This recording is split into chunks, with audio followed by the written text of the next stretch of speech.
بسم اللہ الرحمن الرحیم الصلاۃ والسلام علیک یا سیدی یا رسول اللہ وعلی آلک و اصحابک یا نور اللہ اللہم صلی علی محمد کما تحب و ترضی عنہ۔ کافی سارے میسیجز آ رہے ہیں کہ شب معراج ہے تو کیا پڑھیں۔ دیکھیں، شب معراج ہے، نبی کریم صلی اللہ علیہ وآلہ وسلم کی نسبت سے یہ رات ہے، تو اس میں جتنی عبادت کریں اور جتنی دعائیں مانگیں گے اتنا ہی فیض ملے گا، اور سب سے زیادہ فوکس درود شریف پہ کریں، اور اس کا جو ثواب نبی کریم صلی اللہ علیہ وآلہ وسلم کی روح مبارک کو ہدیہ کریں۔ ساتھ ساتھ کچھ نفل پڑھیں،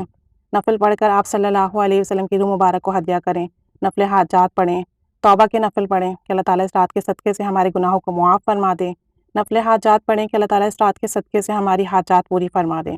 امت کے لیے لازمی دعا کریں، جو بھی آپ نفل پڑھیں، جو بھی آپ دعا پڑھیں، استغفار کریں، ان سب میں امت کے لیے ضرور آپ لوگ دعا کریں، امت کو شامل کریں کہ جب ہم دوسروں کے لیے دعا مانگیں گے تو وہ ہمارے حق میں بھی قبول ہوگی۔ ساتھ ساتھ کچھ قرآن پاک کی تلاوت بھی کریں، تھوڑا حصہ قرآن پاک کا بھی پڑھیں، تاکہ ایک رات میں آپ کو تمام عبادات کا ثواب ملے، نفل کا بھی ثواب ملے، اور جو ہے قرآن پاک کی تلاوت کا بھی اجر و ثواب ملے۔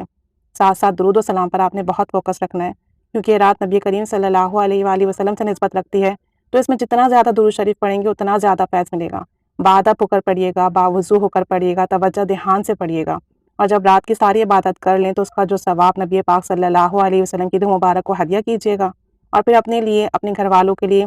اور اپنی تمام حاجات کے لیے دعا کیجیے گا، تمام امت کے لیے خاص دعا کیجیے گا، میرے لیے بھی دعا کیجیے گا، اور میں بھی آپ سب کے لیے خاص دعا گو ہوں کہ اللہ تعالیٰ اس رات کے صدقے سے آپ سب کی تمام پریشانیاں ختم کر دیں، تمام جائز دعائیں مراد حاجات پوری کر دیں، تمام مشکلات حل فرما دیں، اور جس کے جو مسئلے ہیں اس رات کے صدقے سے اللہ تعالیٰ سب پر کرم کی نگاہ فرما دیں۔ خاص دعا کیجیے گا، مجھے بھی دعاؤں میں یاد رکھیے گا، اور خاص کر درود شریف کا اہتمام کیجیے گا، اپنے گھر والوں کے ساتھ مل کر درود شریف پڑھیے گا، کچھ تنہائی میں پڑھیے گا، اور خوب نبی کریم صلی اللہ علیہ وسلم پر درود و سلام کی محفل سجائیے گا۔ اللہ تعالیٰ ہمارا پڑھنا قبول و مقبول فرمائے، اور کل کا روزہ بھی رکھیے گا۔ اللہ تعالیٰ ہم سب کو اس کی برکتیں عطا فرمائے، اور آج کے صدقے سے ہماری تمام دعائیں قبول و مقبول فرمائے۔ آمین۔ صلی اللہ علی محمد صلی اللہ علیہ وآلہ وسلم۔